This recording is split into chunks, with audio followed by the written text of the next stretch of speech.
Alright, back again, Jack's Rhapsody with the pants project, video, whatever, between YouTube and Instagram.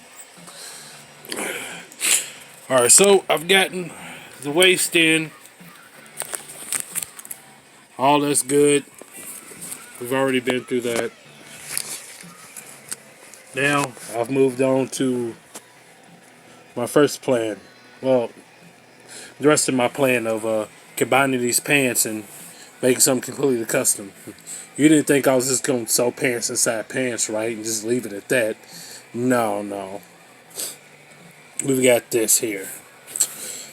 Running me an X style stitch across here. I'm working with very little supplies, so I just ran a thread across for my sew line.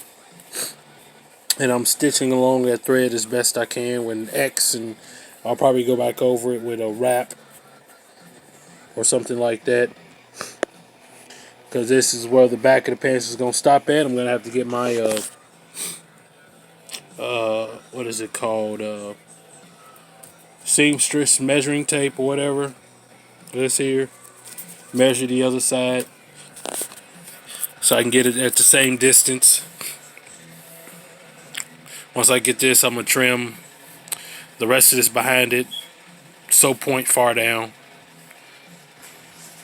cut it, do the same exact thing, leave enough of the bottom of the pants to add to the cuff of this pants so they'd be longer, proper length for a tall person like me. And that's what I'm in the middle of doing right now. You can't really do that one-handed, but I'm doing it. Once this is done, and I figure out how much of this I want to cut free to expose whatever amount of khaki that I want to, put a line down the side to hold that in where the seam is, wherever that's going to be at, from there to wherever, probably halfway down. And then the back, I mean not the back but the front, same thing. I'll probably cut it lower. I'll probably actually cut it at wherever I cut the back at. So if I cut this much away, I'll leave this much jeans on the front side there. And then there's the large gap, and then probably about 4 inches of this cut and pulled down and sewn into the cuff here, so I have a longer cuff. And like I said in the other video, it's probably not going to look perfect. I don't care if it looks perfect, but for lack of supplies and my official first attempt at doing something like this, I don't think it's going to turn out too bad. I did find out that the khakis are a little bit wider than the jeans. The jeans are more relaxed fit, and then the khakis are more wide-legged because they're Dickies. Your average Dickies. See? I'm going to cut this little label off too. I already cut the labels off the jeans. I got to cut these labels off here. Anything that says Dickies. This is going to be here, and I cut it about an inch from my little stitch seam line I made. And hopefully when I wash it, it'll just fuzz up and it won't go past and not fray. It'll fray but not fray past the stitch, so that the fray looks fuzzy like they do on pants when they use the little sandpaper or whatever it is they use to make certain areas of like pants or jean jackets that fuzzy looking. Actually, I got like that there. Hopefully it turns out something like that. And I've just got to finish this. Then I got to do the other side.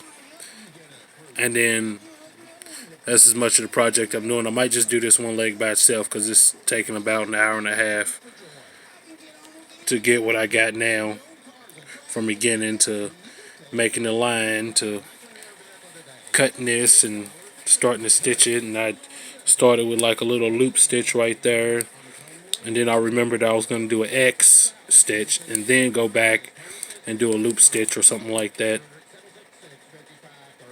And then after this top part is taken care of, I got those red shorts to cut the cargo pockets off of and add those. And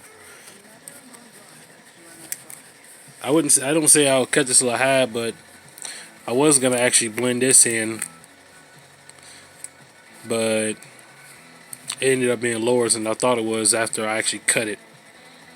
I was just going by feel and assuming on where I was gonna cut it at, because I was thinking of cutting the seam here so they could be sewn into this, and then this would be sewn into the bottom of it, and or whatever. But depending on how it turns out, this actually might be under a cargo pocket, and I'll just cut the cargo pocket open to sew it up, like I did these secret pockets here that I gotta finish. I gotta finish and then cut open, and then probably sew again. And I'm still, thinking about getting some red thread. I really want to do this with the red thread, but I'll figure it out. Might be possible I can just, maybe get this on the machine somehow and go over this with red thread and fix this right here if I feel like it. I mean, they're both worn. As long as they last, and it gives me another pair of comfortable jeans I can wear besides my 3 pairs of trips, khakis you see me wearing in the other videos, and I think 2 more pairs of jeans.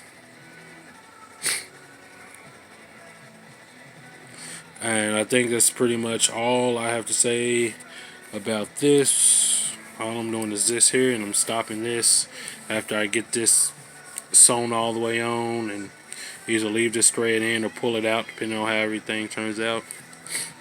Just trying to keep my line as best I can because I don't have any washable chalk or anything to mark it, which I probably should get, but we'll see.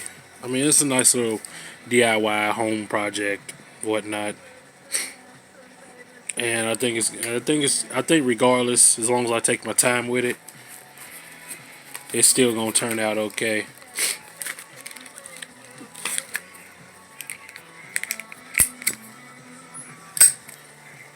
Plus, I can, if I wanted to, if I could get these on the machine, probably use whatever of those red shorts I have to hide this under some more red, and that way the red cargo pockets off the shorts will match a little bit better too. Yeah, I think it actually might turn out, and if I use some red thread, you almost not even see it.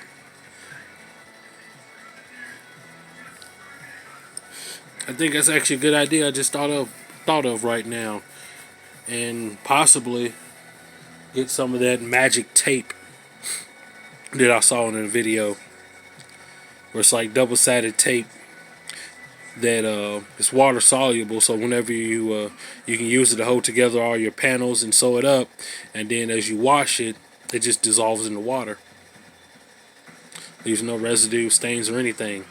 Pretty cool. I might have to try. I might have to get some of that. Throw that on the list. And besides, all this is good practice for whenever I'm lucky enough to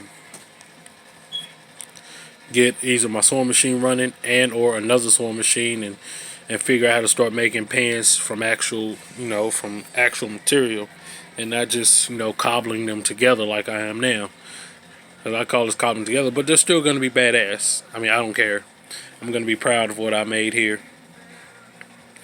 They're still going to be badass pants. Unique. Ain't nobody going to have them. Ain't nobody seen them before. And you can call them grunge, punk, fucking cyberpunk, whatever. I don't know what kind of style you'd apply to them. And I don't really care. I just know I'm going to have me some awesome custom pants that are like pants should be, and all that. And even though they're old, see, I'd already cut the label off this, and you can actually see the non-faded denim under there. But whatever. I don't tuck my pants in, so you ain't gonna see most of this top stuff anyway. And I'm not even sure if this, actually, yeah, that inner one is structural. So I will have to, fix that with some red thread. Put that back where it belongs. And yeah, they're a little beat, but whatever. Taking the best of what you got and making some good shit with it. That's what it is. Alright, so I know one of my videos, I said the next video probably be that bicycle, more of that bicycle project, but I'll have to have some spare time to get to that. I've been focused on these jeans for a minute because, like I said in the other video, which is probably on Instagram,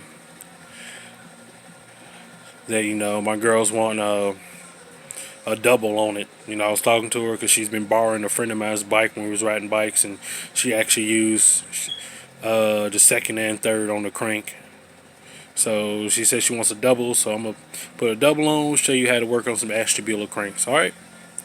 That's pretty much all I got to say. I'm just doing this, and eventually I'll get to that. If not sometime tonight, then it'll be tomorrow or whenever I have some, you know, some me time. All right, deuces, y'all.